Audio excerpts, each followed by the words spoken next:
Welcome to the 2022-23 school year at Columbus Academy. I wanted to take a minute before we start our ceremonies to thank all of our maintenance crew because it rained an hour ago and it doesn't feel like it at all here. So can we give a round of applause?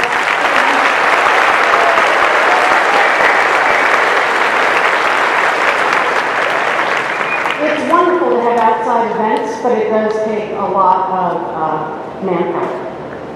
I'm Mrs. Soderberg, and I am beginning my 10th year as the head of school here. It seems like only a few weeks ago that I was brand new, like many of you, wondering what the year would be like for me, and what kinds of friends I would make, and, whether I would like it here. This is a wonderful school, and I assure you that all of us who have been here for a while are excited that you are with us, and we want to get to know you. I thought I'd start with the spirit of starting school with a little bit of a quiz. Tell me what you think all these people have in common. Broadway actors, comedians, casting directors, entrepreneurs, investment managers, restaurateurs, lawyers, doctors, professors, teachers, scientists, researchers.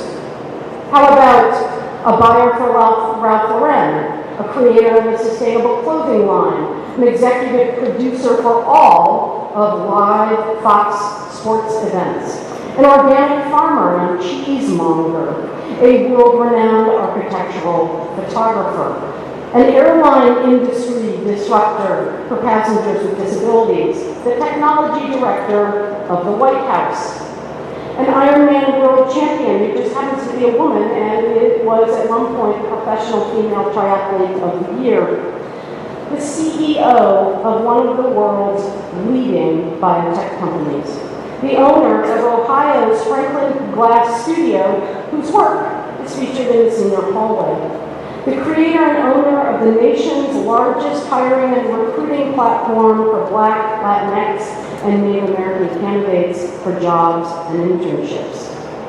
Playwrights, naval captains, colonels in the Army, published novelists, Marines, Army majors, videographers, a Pulitzer Prize-winning author, Navy SEALs, Air Force pilots, inventors, like the person who invented the handheld X-ray machine that produces so little radiation, a physician could use it every day for a year and be exposed to less radiation than flying in an airplane.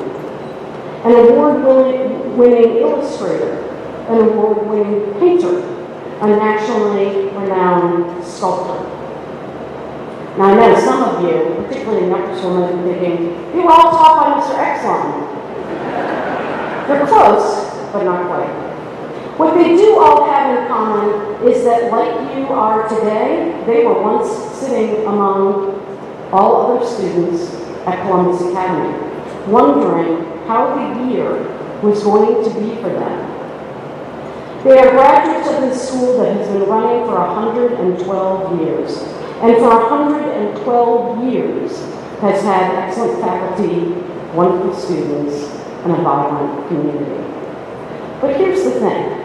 I'm not a graduate of Columbus Academy, and all of you are not either. Not yet. Your time has not come. The various paths that you will take to get from where you are now to becoming an accomplished graduate of the school is the reason all your teachers devote so much time and investment in your growth and development. We love watching each of you becoming who you're going to be. Recently, I listened to a radio show featuring one of our graduates. He's a top executive chef in Columbus, and he's a restaurant manager. As you know, we don't really teach cooking here. We do a little bit of it, but we're not like a culinary institute. And he tells the story of thinking about how he was going to be a doctor while he was here, and carry on the tradition of his Bengali father, to the point that he even took the MCATs, which is a medical entrance exam, after college.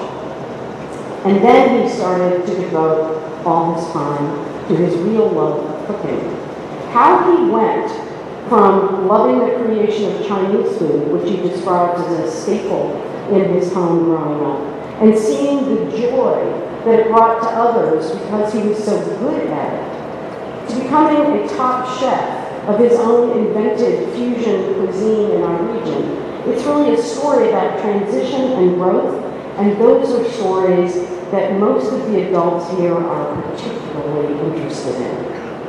In her most recent book, Clearer, Closer, Better, How Successful People See the World, Emily Balcetis, a social psychologist and researcher, she studies the power of sight and what our mind sees as a tool for motivation. In the case of Adishar, our exemplary restaurateur, perhaps it was just seeing the joy that his cooking gave his friends that motivated him to seek to be better at it. Balcetis describes in the book that the first Olympic female marathon champion, Joan Benoit, found running 26 miles really difficult. But if she could focus on the tree ahead, or if she could focus on the shoes of the runner in front of her, she could stay motivated to pass by that person and set her sights on the next mark. This is how she became one of the best marathoners in the world.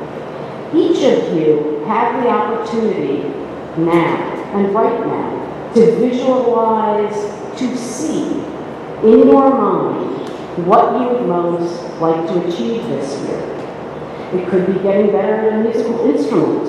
It could be getting better at Spanish, or at drawing, or reading, or developing a new group of friends.